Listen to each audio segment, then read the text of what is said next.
kita itu Yesus. Itu mereka seperti itu.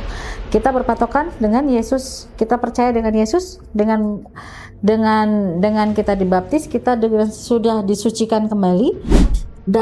Darah Yesus harus kita minum. Oke. Kenapa daging Yesus harus kita makan? Kalau misalnya kita sebenarnya vampir dong kita. Oh enggak. Emang sedosa itukah kita? Sampai kita harus minum darah Yesus itu? Iya. Coba Eda ini. Eda tidak pernah ikut pelajaran bahasa roh. Bismillahirrahmanirrahim. Ya ayyuhalladzina amanu udkhulu fis-silmi kaffah.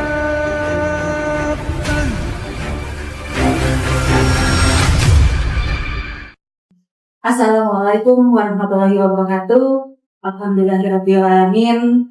Sahabat Ngaji Cerdas, senang sekali kita berjumpa lagi di channel Ngaji Cerdas.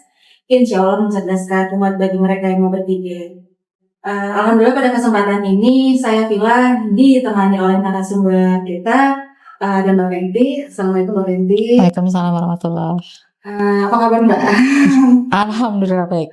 Oke, sahabat Ngaji Cerdas, Mbak Fenty ini adalah seorang mualaf yang tadinya sudah Islam, Muslim dari lahir. Sudah lahir, kemudian murtad karena rayuan dunia. Dan kembali, alhamdulillah kembali menemukan hidayah, kembali ke Islam. Fitrah. Karena apa? Kayaknya dari pertama dulu ya, karena kalau dia bilang karena apa, banyak faktor. Salah satunya karena ketika abang saya meninggal, dan yang kedua anak saya sendiri.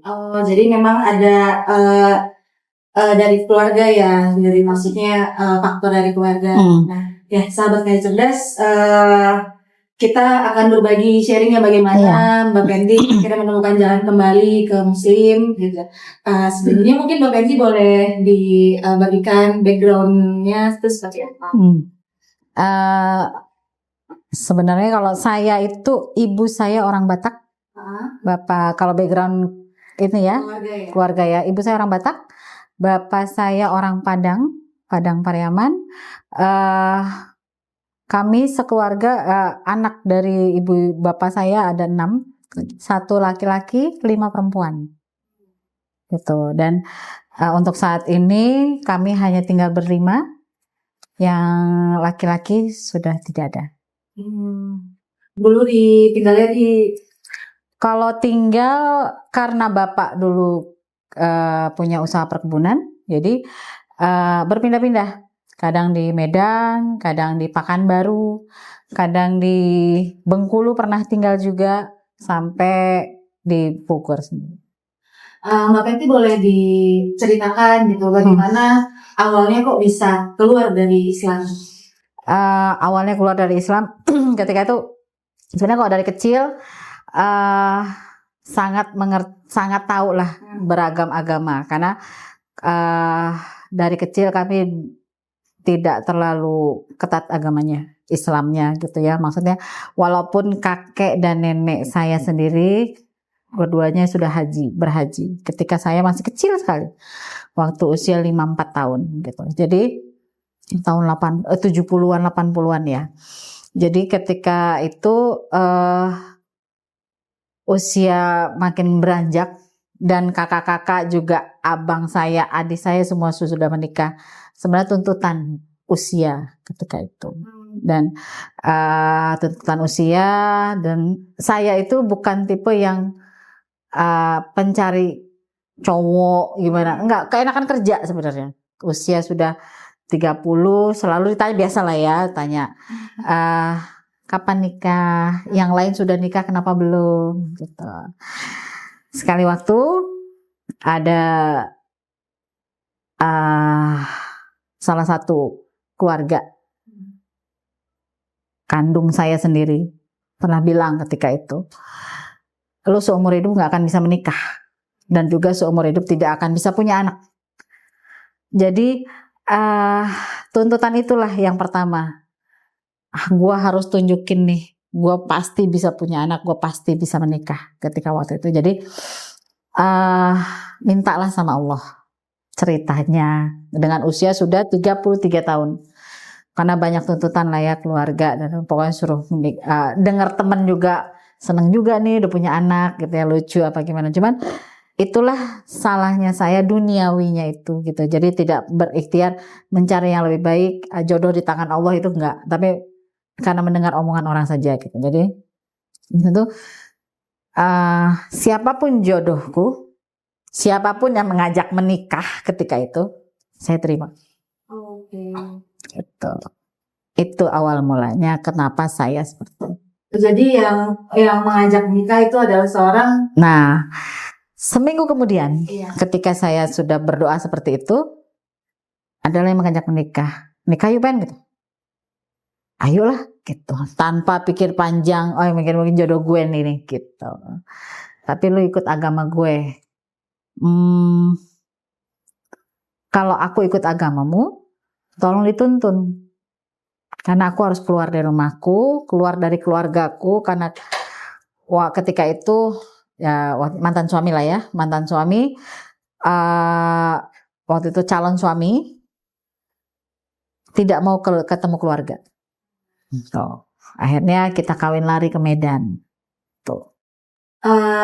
Lalu apa yang membuat Mbak Penti ini sebegitu ya udah keluar dari Islam demi masuk Kristen demi menikah gitu. Nah, melepaskannya itu apa yang membuat yakin bisa melepaskan?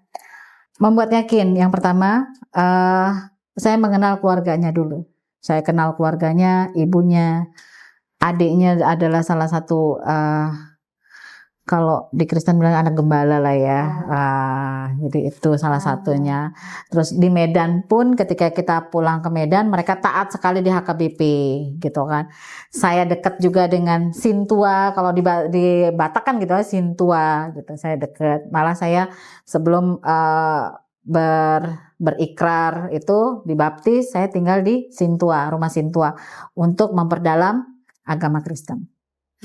Berarti Mbak Penti sudah belajar, maksudnya beberapa sedikit mempelajari tentang agama Kristen. Sudah. Nah, yang Mbak Penti rasa atau yang sudah Mbak Penti pelajari agama yang keyakinan yang sebelumnya itu bagaimana? Ketika itu ya sebenarnya kayak blank aja gitu loh. Masuk ke agama itu kayak blank aja gitu. Jadi begitu kita pulang ke Medan, saya tinggal di rumah salah satu keluarganya. Terus kayak blank aja saya didatangi ke rumah.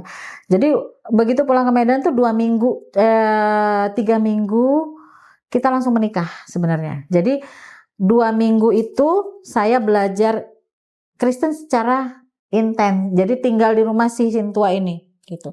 Menginap di situ, belajar secara garis besarnya saja gitu. Jadi di Kristen itu tidak ada mereka, pokoknya Tuhannya kita itu Yesus. Itu mereka seperti itu.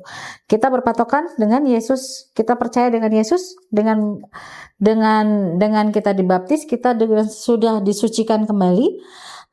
Berarti kita dengan dibaptis kita menjadi orang yang lebih baik. Itu seperti itu, pengajarannya seperti itu.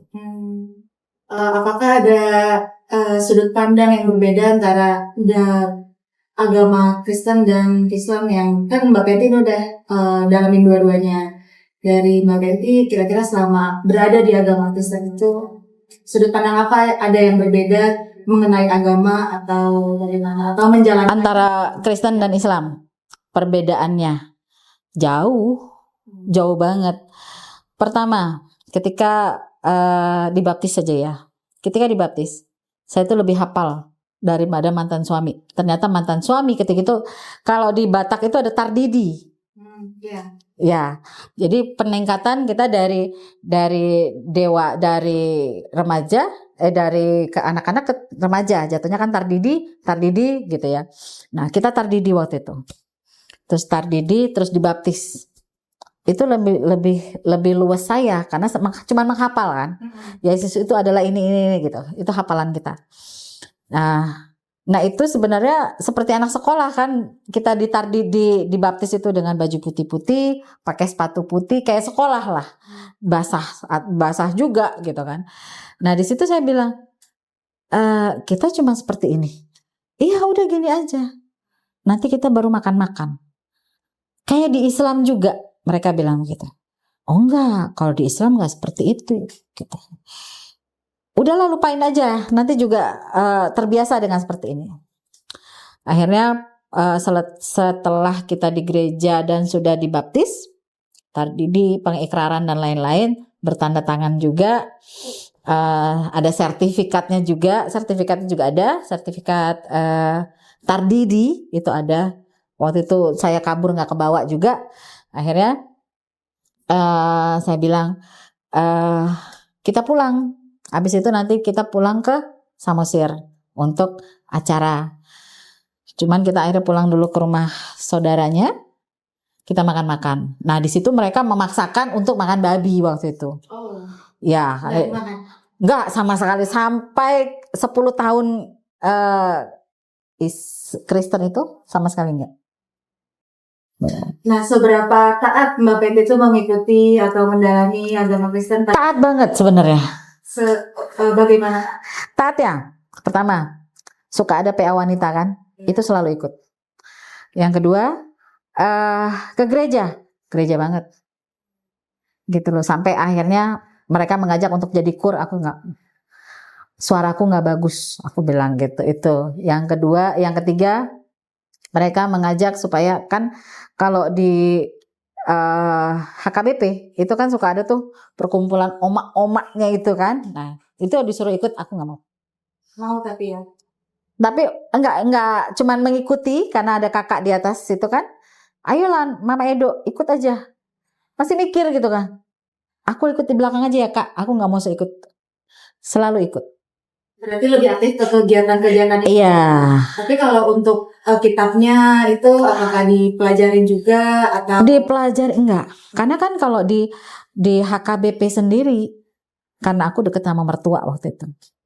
Mertua sendiri selalu bilang, sudahlah kau punya anak kecil, nggak usah lah kau sering-sering ke sana gitu. Walaupun dia bilang, aku sendiri tidak begitu percaya dengan kitab, buku ND gitu kan. Ya Penny nggak ngerti sih mak buku ND gitu kan, karena buku ND itu kan bahasa Batak gitu kan. Ayah gitu, cobalah kau tapi coba kau baca-baca. Kalau memang serak di hatimu, silahkan. Gitu. Tapi kalau untuk pendalaman seperti Alkitab sendiri enggak. Berarti kalau seperti kayak konsep-konsep ketuhanan di dalam Kristen itu enggak di dalam. Enggak pendalaman. Menikah saja. Terus kemudian kembali lagi menemukan hidayah masuk ke Muslim itu bagaimana? Masuk ke Muslim. Jadi ketika itu usia pernikahan 2015, kalau nggak salah 8 atau 7 tahun gitu. 2005 saya walaupun tidak pernah berhubungan dengan abang, almarhum abang saya. Tapi saya selalu berhubungan dengan ipar. Dengan anak-anaknya selalu. Dengan kakak-kakak pun saya dilepas. Saya udah nggak pernah berhubungan dengan mereka selama berapa tahun itu. Begitu saya Kristen. Jadi 2015 itu keponakan nangis telepon. Karena keponakan kan kuliah di Brawijaya waktu itu. Terus dia bilang, Tan, ke Bogor besok. Yayah kritis. Hah? Nggak ada yang ngomong ke Tante Penti gitu kan. Tapi ini Yain yang ngomong. Kenapa ya? Yain tahu dari siapa? Gitu. Sheryl ya. Sheryl tahu dari siapa? Dari Tante Udi. Tante Udi ngomong. Tante Udi ngomong ngomong sama Fandi. Waktu itu masih pacarnya gitu. Akhirnya ya udah besok pagi Tante Penti ke sana. Karena penasaran, teleponlah kakak ipar. Iya. Yayah kritis. Ini lagi di ICU. Gitu. Karena memang dia sudah dehidrasi, buang-buang air dan semuanya karena dia punya penyakit jantung kan. Akhirnya besok pagi Penti datang. Hari itu, malam itu kita tidur. Udahlah tidur kata mantan suami. Besok pagi-pagi kita ke sana. Handphone nih ada di tangan. Sengaja kalaupun ada apa-apa gitu. Jam 12 antara sadar dan tidak, dia bangunin. Pen, besok lu ke rumah gue udah sehat. Ini handphone belum ngeter, belum bunyi. Dan itu waktu itu antara sadar dan enggak gitu kan. Jadi kakak cuman bilang kebangun, terus telepon bunyi itu dia bilang, Pen, ya udah nggak ada gitu. Oh gitu. Ya sudah, kayaknya jantung tuh lepas karena saya sendiri dengan almarhum abang itu dekat banget. Waktu saya lahiran anak pun, waktu itu dia koma gitu. Yang dia pikirin waktu itu, saya lahiran sendiri, siapa yang ngurus? Karena dia waktu itu juga koma karena jantungnya. Waktu itu saya sendiri lagi sesar, operasi sesar gitu. Terus akhirnya malam itu udah dibilang udah nggak ada gitu. Besok pagi akhirnya pulang ke Bogor. Nyampe di Bogor, jadi belakang rumah dia itu pas di belakang dia sengaja bikin pagar yang langsung ke masjid rumahnya. Dan masjid itu baru dia bangun 2 minggu. Dan baru kelar itu masjid, baru rapih lah di daerah Muara di Bogor sana. Baru rapi 2 minggu dia tempelin ini sendiri, keramik semua dia rapiin sendiri. Selesai itu dia nggak ada.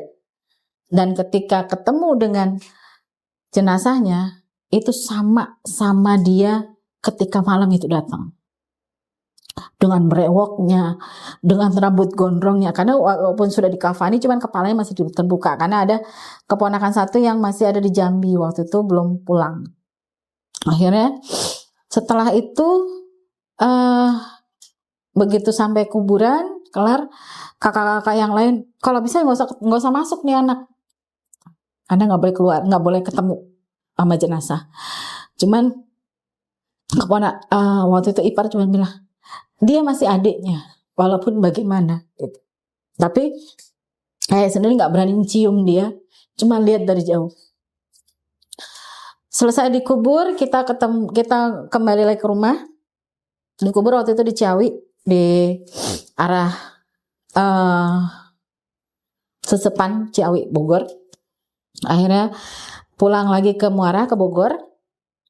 Itu saya bilang, saya izin sama waktu itu masih itu, nanti di sini sama Edo, gitu. Di sini sama Edo 3 hari aja, kasih waktu 3 hari. Ya udah, aku pulang. Dia pulang. Hari ketiga, besoknya ditanya lagi, Tena, waktu dia nggak ada almarhum abang, dia pakai baju coklat. Iya, baju coklatnya baju koko tangan pendek. Tadinya tangan panjang, cuma dipotong dan pakai celana pendek karena udah keluar air terus. Karena kan dia salah minum obat kayaknya dari dokter pertama klinik. Terus akhirnya dimasuk ke DMC Bogor, akhirnya keluar. Itu terus keluar sampai akhirnya dehidrasi. Iya Pen, kok tahu gitu kan? Karena waktu di dalam mimpi Pen itu kayaknya dia kayak begitu, baju warna coklat. Oh berarti Mbak Penti datang dalam mimpi abang yang dalam mimpi. Iya, nah itu kemudian selama 3 hari di situ, hari ketiga datang mantan suami untuk ngejemput. Bilang boleh nggak di sini lagi? Nggak usah, pulanglah kita ke Bekasi. Itu hari ketiga. Malamnya tidur bareng kan, cuman kan memang sudah tidak satu kamar dengan mantan suami, sudah beda kamar waktu itu. 2015 itu sudah pisah kamar. Akhirnya malam itu nggak usah tidur di kamar sebelah, udah kamu tidur di bawah aja. Akhirnya pakai kasur di bawah. Terbangun lagi, mimpi juga. Jadi dalam mimpi itu, karena kan biasa tidur mati lampu. Terus mimpi itu datang abang dengan baju putih, dengan brewokannya. Sudah bilang, gue yang Islam aja gelap begini Pen, gimana elu nantinya? Itu nggak bisa napas, karena benar-benar nggak bisa napas, gelap sampai akhirnya dibangun sama mantan. bangun, kenapa? Gue masih hidup ternyata. Itu 2015. 2000 terus berjalan waktu sampai akhirnya 2016. 2016 mertua meninggal. Kita 2016 akhir mertua meninggal, kita pulang ke Medan untuk pekuburan. Sebenarnya mertua selalu bilang, kalau kau udah nggak kuat, kau pisah. Itu selalu bilang gitu. Kuat kok Penti gimana pun Penti kuat gitu. Gimana kalau aku nggak ada, kuat gitu. Tapi 2017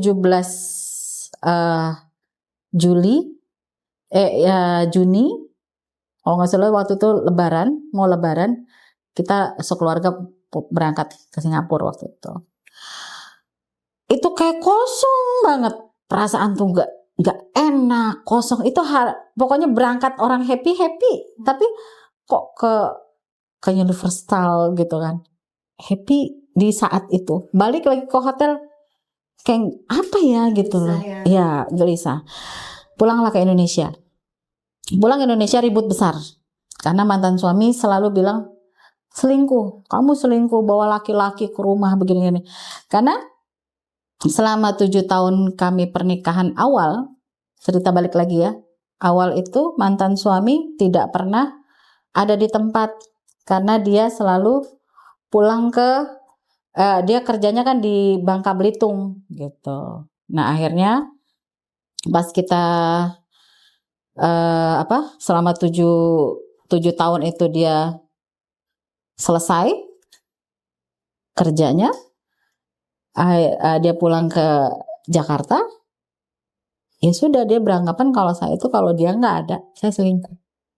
Akhirnya Ribut itu besar. yang bikin bisa, Ya. kemudian kembali lagi ke. Nah malam itu emang karena udah ada pemukulan sedikit, ribut besar. Nah Edo melihat ibunya udah mau dipukul, saya tarik Edo masuk kamar. Ayo dek kita pulang, kita ke kamar. Di kamar Edo cuma bilang ini, Islam itu lebih bersih loh Bu daripada Kristen. Kenapa? Kok bisa tiba-tiba dia bilang gitu? Karena dia SD-nya kan negeri. Selalu melihat teman-temannya, dia bilang gini, aku ngelihat teman-temanku kalau ibadah itu buka sepatu.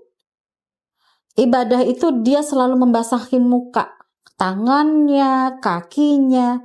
Itu namanya wudhu dek. Kok ibu tahu? Kan ibu Islam dulu. Ibu kan pernah bilang sama Edo. Iya, aku suka itu. Mereka bersih Bu. Malam itu gak bisa tidur. Gimana caranya kabur?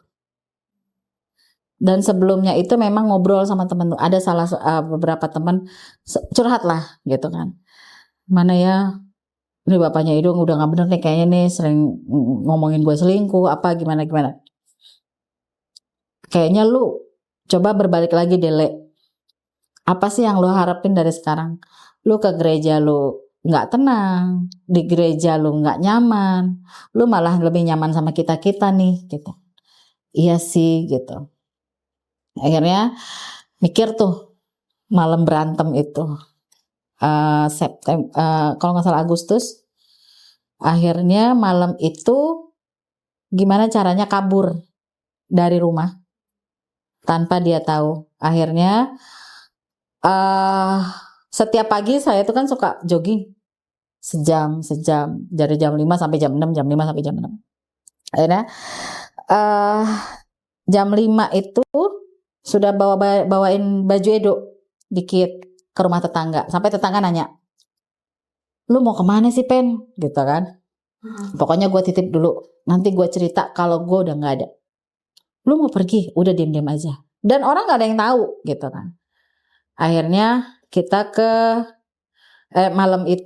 pagi itu sudah mencicil, bisikin Edo, Dek kita pergi dari sini, tapi kayaknya kita gak seperti tinggal kayak begini, hidup enak, hidup nyaman, enggak. Akhirnya balik lagi ke Muslim.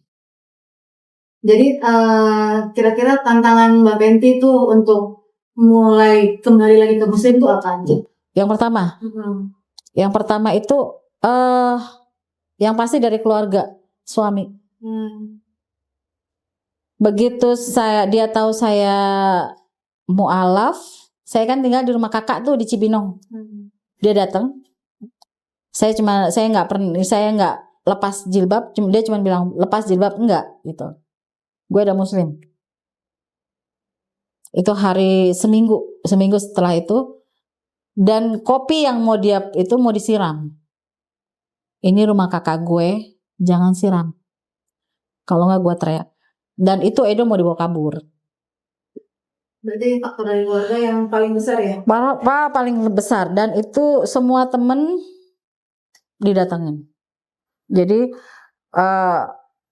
sampai seharusnya teman-teman nggak ada yang tahu masalah, sampai ke Facebook, sampai ke IG, semua dicacar sama dia.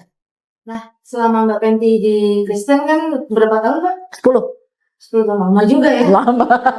Mengikuti ajaran-ajaran agama Kristen, kepercayaan Kristen, Yesus. Ikutin, cuman karena tidak mengerti bahasa Batak, kan kalau misalnya dari waktu nikah itu kan HKBP, dibaptis juga di HKBP, menikah di HKBP, begitu balik ke Bekasi berarti kan di HKBP, terdaftar di HKBP. Aku nggak ngerti, akhirnya ke beberapa gereja, termasuk gereja Bethel, Tiberias, semua didatangin. Semua tapi yang paling intens ya Tiberias. Kenapa memilih Tiberias daripada yang lain? Satu, lebih apa ya, nyaman tadinya berpikir ke situ, lebih nyaman karena ipar sendiri kan itu Tiberias, penganut Tiberias keras gitu. Jadi kita ke situ. Tapi tidak satu gereja dengan dia. Kalau dia kalau nggak salah di Senayan City, kalau aku kan di Bekasi gitu, di situ. Lebih itulah Tiberias ya. Cuman yang nggak nyamannya dengan bahasa rohnya aja. Bahasa roh, terus setiap ada perjamuan kudus. Nah itu minyak urapan sampai banyak di rumah itu dulu. Itu apa yang Mbak Penti rasain saat melakukan bahasa roh gitu, terus perjamuan kudus. Agak aneh sih sebenarnya. Anehnya gimana? Anehnya gini, jadi sekali waktu itu baru pertama kali ke Tiberias. Yuk kita perjamuan kudus. Oke, perjamuan kudus biasanya lewat layar, barengan dengan waktu itu masih ada Pariaji kan? Iya. Pariaji dan Bu Daniati. Tapi hari itu dengan Pendeta Said kalau nggak salah. Pendeta Said ngadain kita perjamuan kudus. Sambil nyanyi-nyanyi, kemasukan dia dengan bahasa roh itu. Itu kaget, kirain gue gini, apa dia kesurupan ya? Gitu. Karena itu aku lihatin ya. Dan orang maju-maju ke depan terus nih untuk ngasih minyak urapan. Bagaimana tanggapan Mbak Penti nih pas waktu masuk ke gereja ibadah, terus melihat prosesi perjamuan kudus, melihat yang ada bahasa roh, itu seperti apa? Kalau melihatnya itu sih pertama kali itu agak aneh gitu. Cuman begitu kita pelajari, kita terus jalani gitu kan. Oh mungkin ini untuk pembersihan jiwa. Cuman aneh aja gitu loh kalau misalnya lagi perjamuan kudus gitu kan. Kita tuh dikasih minyak urapan kan. Sebasah mungkin gitu kan, kasih minyak urapan, dikasih minuman, dikasih roti gitu kan. Terus itu kan kita makan gitu kan. Pernah waktu itu bertanya juga dengan mantan suami, kenapa darah Yesus harus kita minum? Oke. Kenapa daging Yesus harus kita makan? Kalau misalnya kita sebenarnya vampir dong kita. Oh enggak, supaya kita bersih. Karena waktu itu ya mungkin belum terbuka ya, berpikir oh mungkin ya seperti itu. Makin kesini lagi ada salah satu pendeta ngomong begini. Eh, ketika itu saya di baptis ulang, tapi bukan di HKBP. Jadi Mbak Penti sempat masuk awalnya HKBP, terus akhirnya karismatik. Nah, karena salah satu ipar di Betel. Nah, di Betel, terus dia bilang, "Dak, nanti malam ada pendeta yang mau datang. Ada siap-siap." Waktu itu lagi hamil 5-6 bulan gitu kalau nggak salah. Mau ngapain gitu? Udahlah. Akhirnya dibaptis ulang sama mereka. Dibaptis ulang. Itu perasaannya gimana? Maksudnya gini? Nah, itu ada rasa nangis. Dan itu kayaknya sedih. Itu nggak ngerti gitu. Ada beberapa hari itu kayak nggak bisa makan, tidak bisa minum,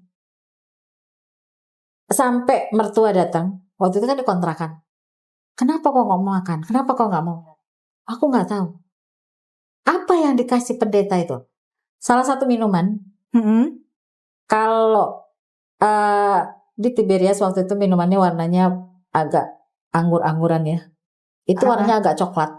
Dan begitu diminum, itu kayak minuman alkohol yang begitu diminum. Okay. Nah, anggur itu. Itu hamil tuh bergerak muter. Itu agak kaget dan itu agak takut kan. Nggak lama akhirnya pendarahan. Oke, jadi di dalam proses pembaptisan itu diminta untuk minum anggur dulu, terus dibaptis. Baptisnya baptis apa? Baptis selam? Enggak baptis selam. Masih tetap pakai Alkitab. Ciprat gitu aja. Oh, nggak baptis selam. Itu yang Mbak Penti rasain sewaktu dibaptis tuh apa? Sedih aja. Sedih, galau, semua ada di situ. Dan itu pakai bahasa roh juga. Tapi secara spiritualnya, secara hati bagaimana? Sebenarnya menolak, cuman nggak bisa ngomong nggak. Gitu. Jadi mereka pakai bahasa roh. Ada 3 orang, 1 di depan, 2 di sini, 1 di sini.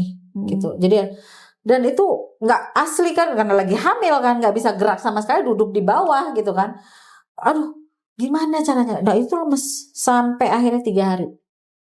Oke, Mbak Penti kan 10 tahun ya di Kristen. Berarti sudah pernah mendengar mengenai penebusan dosa, Yesus disalib. Nah itu gimana menurut pendapat Mbak Penti?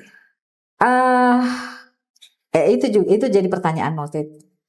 Jadi pernah bilang juga ya, tentu pasti waktu itu sama mantan suami tidak ada jawaban, karena mantan suami bukan orang yang taat banget. Tapi akhirnya bertanya dengan ipar yang salah satu adalah anak gembala ya, mereka bilang itu anak gembala. Aku bertanya lah sama dia, kenapa Yesus itu disalib? Yang Eda tahu seperti apa? Dia waktu itu bertanya gitu. Ya, yang saya tahu Nabi Isa itu ditarik sama Allah, diangkat sama Allah. Enggak. Dia dikejar sama orang, dia disalib supaya dia bisa menebus dosa seperti kita ini. Emang sedosa itukah kita? Gitu. Sampai kita harus minum darah Yesus itu. Iya. Coba Eda ini. Eda tidak pernah ikut pelajaran bahasa roh. Nanti sekali-sekali ikut. Cuma tidak pernah ada kesampaian ke kelas itu. Gitu. Alhamdulillah banget sih sebenarnya ya, tidak pernah sampai ke kelas itu gitu, karena setiap aku lihat dia seperti itu, dia selalu pulang bawa roti itu dan anggur minyak urapan. Itu udah satu set kan. Dan memang itu yang dipercayai dari karismatik buat enggak sih, sebenarnya lebih ke Tiberias ya. Tiberias. Karena hal-hal itu sebenarnya yang bikin mereka punya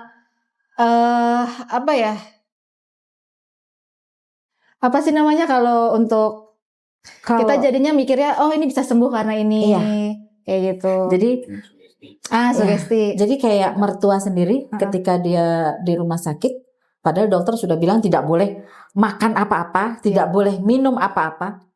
Ditaruh di selang. Oh ya? Ya. Sampai akhirnya dia keluar darah. Itu kan bahaya ya. Bahaya banget. Dan itu mertua sampai keluar muntah darah itu sampai udah nggak bisa. Tapi di tensi darahnya biasa. Oke. Dan itu makanya bilang, cobalah nggak usah dikasih ini dulu gitu waktu itu. Karena kasihan dianya. Gitu. Untuk seperti kayak penebusan kan tadi sempat dipertanyakan juga kan pasti kayak kurang logika aja gitu Kurang ya. logika kalau misalnya aku bilang. Terus prosesi ibadah juga agak sedikit aneh ya menurut ibu ya. Nah, pernah nggak tahu tentang Trinitas? Belum, nggak pernah. Karena aku bukan yang terlalu ini banget ya. Mendalami banget. Jadi nggak ada, maksudnya HKBP kan ada ini, ada aku percaya apa sih namanya itu pengakuan iman. Pengakuan iman. Nah, itu gimana? Hafal nggak? Nggak hafal. Kan Udah kalau kesini-sini. oke. Karena ketika itu kenapa aku melupakan itu? Karena salah satunya dari mantan suami juga. Karena dia tidak pernah mengajak satu. Aku pergi sendiri. Mantan mertua pun tidak membolehkan aku sering-sering ke gereja. Karena menurut dia, kau tidak baik di situ. Karena dengan berkumpul dengan mereka, kalau di HKBP sendiri, kan kita harus memakai baju kalau yang sudah ini. Nah, itu karena di HKBP sendiri untuk yang ibu-ibunya itu kan ada tingkatannya. Pakaiannya ini ya. Nah, jadi suami ibu sendiri pun jarang ibadah. Jarang banget. Nah, bagaimana dia seorang laki-laki yang mengajak murtad karena menikah kemudian tapi dia tidak beribadah juga itu pernah saya bilang seperti itu. Kenapa kamu tidak ikut saya aja? Kenapa kita tidak masuk Islam aja? Kalau kamu tidak pernah mengajarkan saya seperti ini, saya dapat belajar dari siapa? Itu pernah saya. Jadi mereka itu hanya membawa kita beriming-iming ketika menikah. Contoh, nanti kita sama-sama gereja. Nanti kamu akan saya ajarkan belajar seperti ini. Karena nanti ada pembelajaran yang untuk khusus kita suami istri. Ada yang seperti itu. Gitu. Terus seperti di HKBP sendiri kan ada yang seperti itu. Jadi untuk suami istri ada gitu kan. Terus nanti kita ikut perkumpulan parsaut tahunnya gitu kan. Perkumpulan parsaut tahun. Nanti perkumpulan kita ikuti. Begitu kita menikah, aku ditinggal sendiri, mencari sendiri. Ibadah sendiri, gereja sendiri, pergi sendiri, sampai akhirnya mencari untuk Edo dibaptis itu sendiri. Berarti begitulah rayuan lelaki ya. Rayuan lelaki banget gitu kan. Rayuan lelaki banget. Setelah murtad ditinggalin. Itu dia. Jadi salahnya aku ketika itu memang mendengarkan omongan orang. Ya itu yang bilang menikah udah nggak ini usia gitu kan. Dan mantan suami ketika itu juga usia sudah 41. Apa yang kalian cari? Gitu. Udahlah menikah. Secara Kristen itu lebih baik. Bawalah si Eda ini. Oke. Terus kemudian ibu pas kembali lagi ke Muslim, syahadat ulang. Apa yang Mbak Penti rasa udah ketinggalan nih dari Islamnya? Apa yang Mbak Penti rasa perlu nih untuk dipelajarin ulang dalam Islam? Jadi begitu masuk Islam, aku nggak mau flashback ke belakang. Kenapa? Karena ketika aku dulu Islam, sangat-sangat kurang belajar agamanya. Sangat-sangat kurang. Sampai akhirnya meminta sama Allah. Ya Allah, tuntun aku ke tempat yang lebih baik. Banyak perjalanan yang inilah yang itu. Sampai akhirnya ketemulah tempat yang lebih nyaman, yang bisa aku bertanya, yang bisa belajar dengan baik, yang benar-benar bisa tahu hadis itu apa, Al-Quran itu apa. Gitu. Oh, gitu. Jadi kembali lagi belajar akidah dari nol. awal kayak gitu ya. So, kemudian bisa bertemu dengan MCI bagaimana? Bertemu dengan pertama sekali itu terus mencari gitu kan. Ya kita nggak pungkiri ya namanya medsos ya, IG lah waktu itu. Waktu itu Ko Steven itu lagi kalau nggak salah kasus di Solo apa di Jogja yang jenazah lagi tarik-tarikan gitu kan.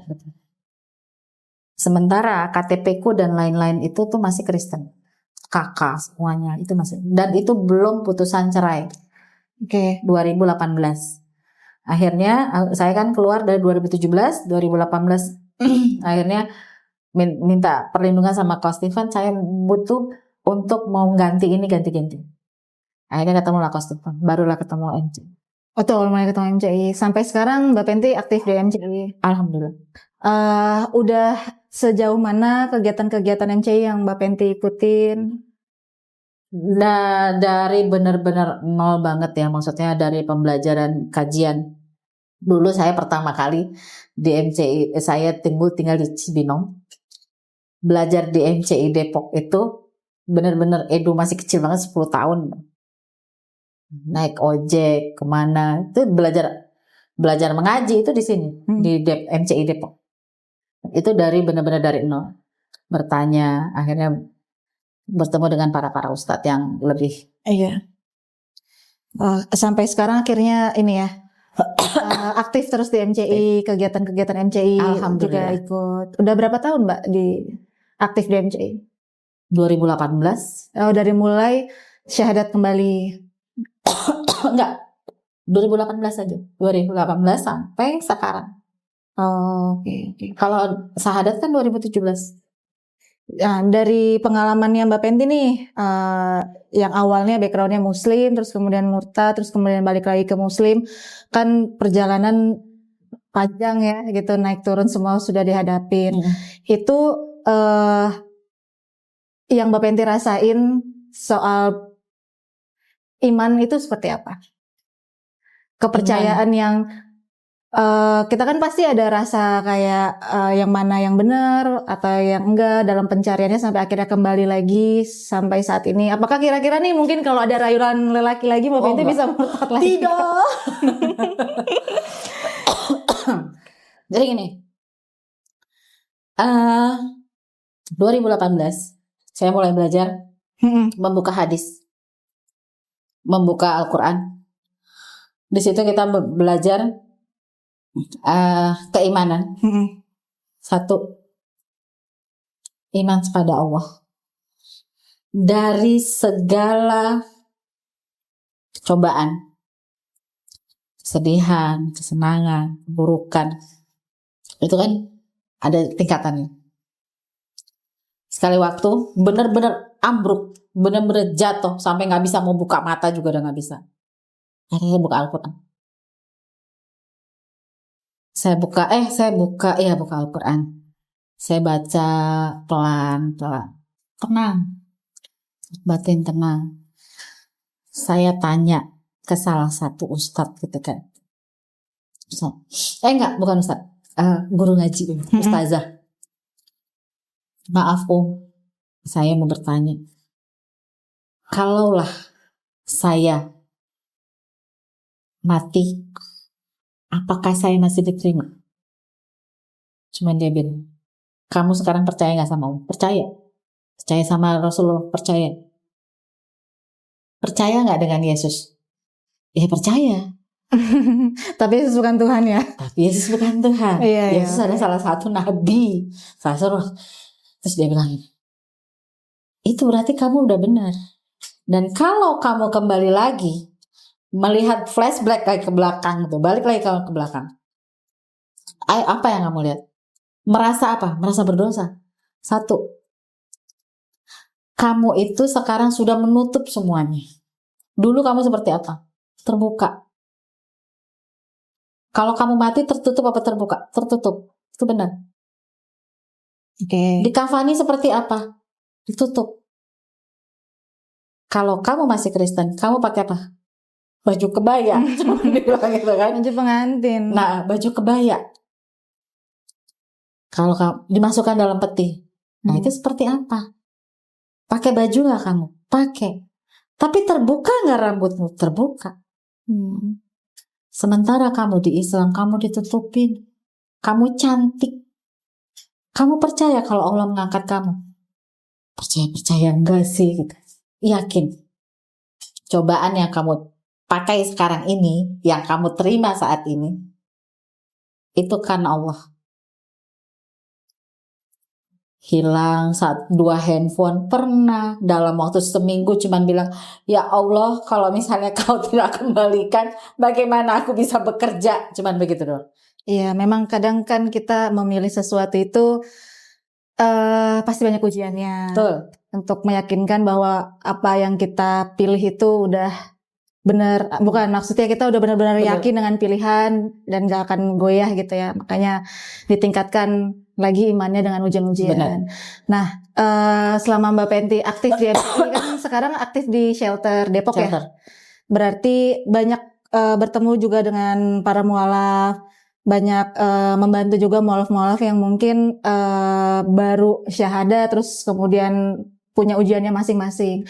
Mbak Penti sendiri pernah nggak menghadapi mualaf yang mungkin agak-agak unik masalahnya atau seperti apa gitu? Banyak ya. Contohnya?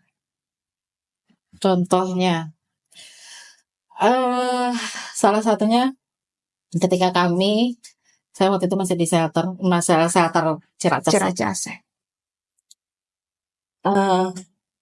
Anak umur 19 tahun lari dari rumah, jalan kaki 1 kilometer, cuman pakai celana pendek sama pakai tank top, karena dia tidak punya handphone, diambil uang, dia cuma pegang 3.000. Kita ambil. Ketika dia ditanya lagi sama orang tuanya, ketemu, kamu tinggalkan, waktu itu dia sudah menikah, kamu tinggalkan suamimu, kamu ikut papa. Dia cuma bilang, aku nggak milih papa, aku nggak milih suamiku, aku cuma milih agamaku. Itu yang bikin saya makin, ini anak umur 19 tahun yang benar-benar dibuang sama keluarganya. Keluarganya itu bukan orang susah. Gimana nggak? Aduh, gue harus nih, gitu. Gue harus lebih taat lagi.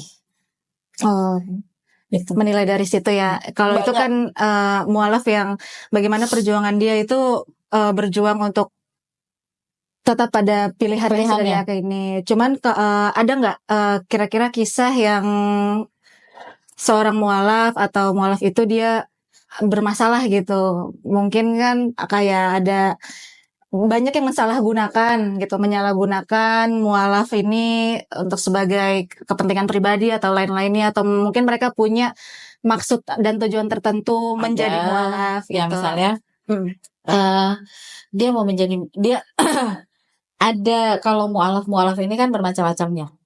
Ada yang mereka hanya ingin menjual kesedihan. Ada menjual kesedihan. Jadi ya mungkin kita tahu menjadi mualaf itu tidak enak. Selalu saya bilang seperti itu dengan mualaf karena saya menjalankan sendiri. Satu, yang pertama diberatkan itu pasti ekonomi. Ekonomi itu yang pertama. Yang kedua, keluarga. Yang ketiga yaitu keimanan kita. Kuat nggak kita? Gitu. Beberapa orang tuh ada yang hanya ingin masuk Islam, menjadi mualaf, hanya ingin mencari sesuatu. Iya. Itu ada. Dan beberapa tuh ada yang seperti itu. Nggak sekali, nggak 2 kali itu ada gitu. Dan itu kadang itu yang saya bilang, kita menjadi mu'alaf itu malu sebenarnya dengan mu'alaf yang benar-benar mereka mencari Islam yang lebih baik. Nah, menyikapi itu bagaimana Mbak Penti bisa lihat, oh ini yang punya maksud tertentu, oh ini yang mualaf yang benar memang masih dalam pencarian atau memang mereka Kalau mu'alaf yang seperti itu, yang saya tahu dan pengalaman pribadi ya, mu'alaf yang hanya ingin mendapatkan sesuatu atau biasanya ekonomi ya, mereka itu tidak akan mau belajar. Karena di MCI sendiri kan belajarnya ada online, ada offline. Oh ya. Ya kan, ada online, ada offline. Itu di MCI sendiri gitu. Tapi sementara kalau misalnya di yang seperti itu mereka suka kamu. Tapi kalau misalnya yang benar-benar niat untuk menjadi seorang mu'alaf, dia akan belajar dan mencari. Itu perbandingan yang sangat nyata ya. Dan itu mereka tidak bosan-bosannya. Pernah jam 1 malam aku ditelepon. Bu, saya itu gimana ya Bu? Saya itu lagi benar-benar jatuh. Tapi saya tidak mau kembali ke agama saya. Saya galau. Apa yang harus saya lakukan? Jam 1 malam dia nggak bisa tidur. Kita juga jadi ya udah kamu sholat, kamu minta sama Allah. Apa yang petunjuk dari Allah? Karena kalau saya kembali, saya nggak akan bisa kembali lagi dengan teman-teman mu'alaf, dengan teman-teman muslim yang lain. Itu dia. Banyak yang seperti itu. Iya.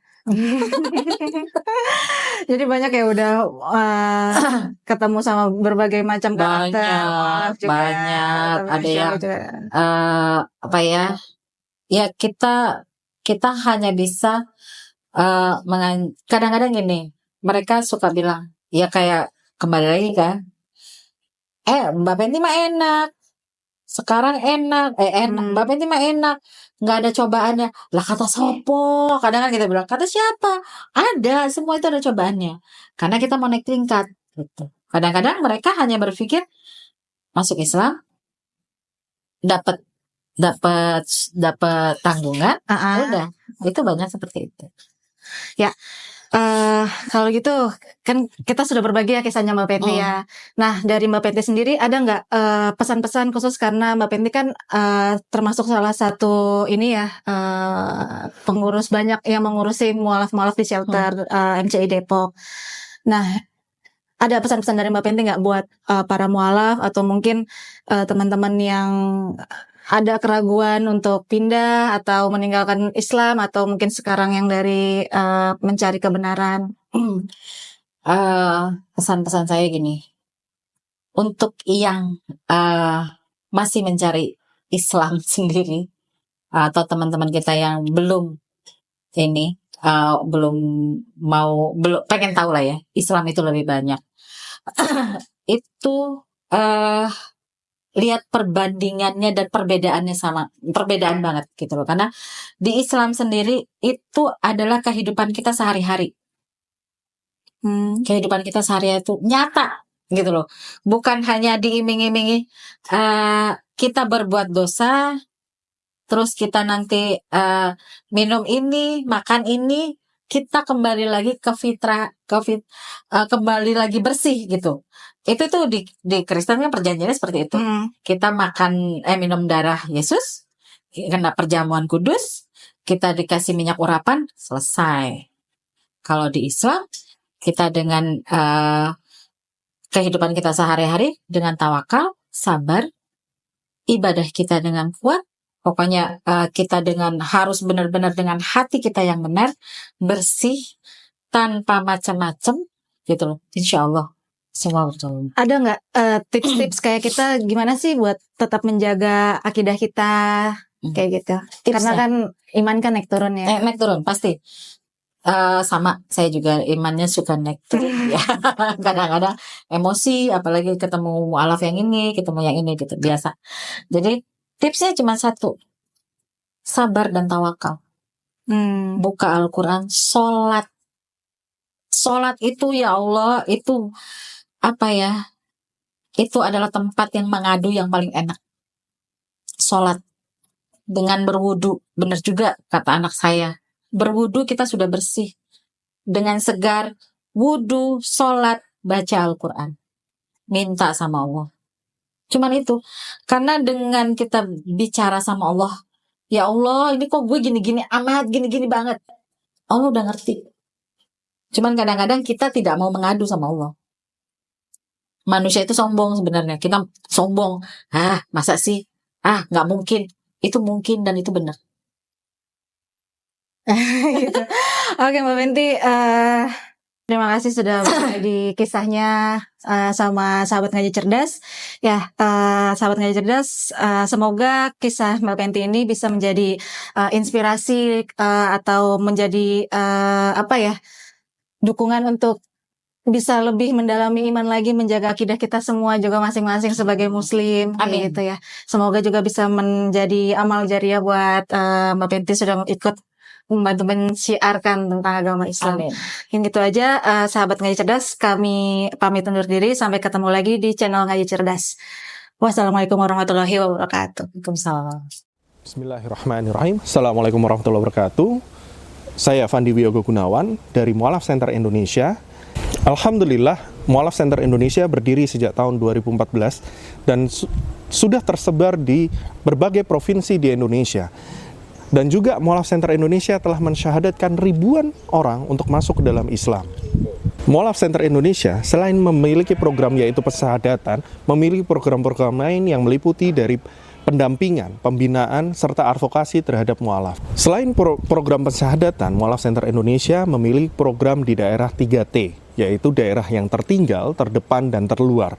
Di mana daerah-daerah 3T ini adalah daerah-daerah yang memiliki muslim secara minoritas atau kecil prosentasenya dibanding agama-agama lain di daerah tersebut.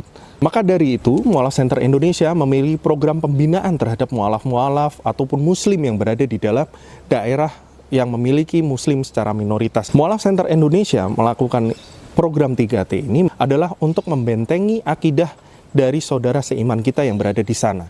Karena akidah mereka ini sangat rawan dan rentan untuk dimurtadkan kembali atau keluar dari Islam kembali. Mualaf Center Indonesia mengajak kepada saudara muslim di luar sana untuk memberikan effort terbaik kepada Mualaf Center Indonesia supaya kami bisa terus menjalankan program-program ini dengan baik. Mualaf Center Indonesia mengajak sahabat ngaji cerdas untuk ikut berkontribusi dalam program-program Mualaf Center Indonesia yang meliputi pembinaan, pendampingan, serta advokasi mualaf serta di daerah program 3T. Bagi sahabat ngaji cerdas yang ingin bersama-sama berkontribusi dalam dunia dakwah dan juga mendukung program dakwah Mualaf Center Indonesia bisa melalui nomor rekening Bank Syariah Indonesia 99777887762 atas nama Mualaf Center Indonesia.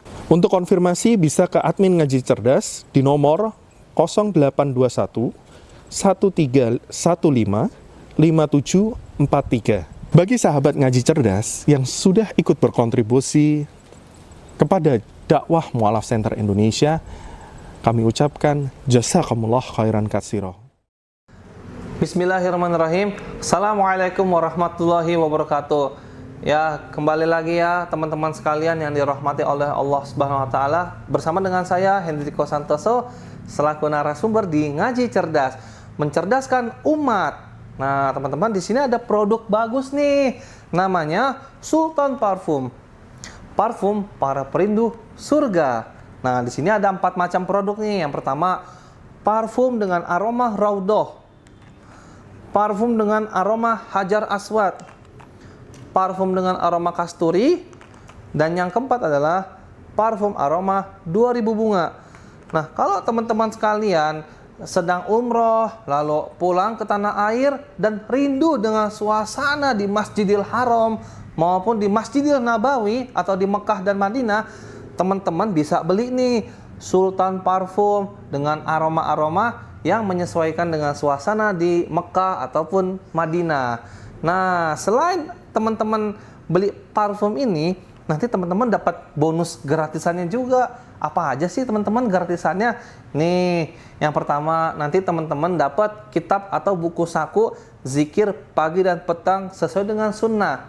Nah, yang kedua, teman-teman nanti dapat gratis tasbih nih. Wah, lucu banget ya, imut nih, bisa dibawa kemana-mana. Yang ketiga, nanti teman-teman dapat juga nih kertas untuk bagaimana sih parfum ini digunakan untuk saat suasana apa aja. Di sini udah dijelasnya teman-teman semua. Nah, jadi teman-teman jangan lupa nih dibeli, informasinya ada di sini nih. Nah, dengan teman-teman membeli produk parfum Sultan ini, teman-teman sama saja dengan membantu operasional dakwahnya channel YouTube Ngaji Cerdas. Nah, luar biasa kan? Dengan harga berapa teman-teman sekalian? Cukup dengan 90 ribuan saja, teman-teman sudah bisa dapatkan ini semua nih. Masya Allah ya. Ini semua nih, semua teman-teman bisa dapatkan hanya dengan 90 ribuan rupiah. Teman-teman juga sudah termasuk membantu operasional dakwah, support channel YouTube Ngaji Cerdas. Nah, luar biasa kan? Nah, jadi tunggu apa lagi teman-teman ya? Segera hubungi di sini nih, di link yang tertera di bawah ini ya. Terima kasih ya teman-teman sudah menonton. Assalamualaikum warahmatullahi wabarakatuh.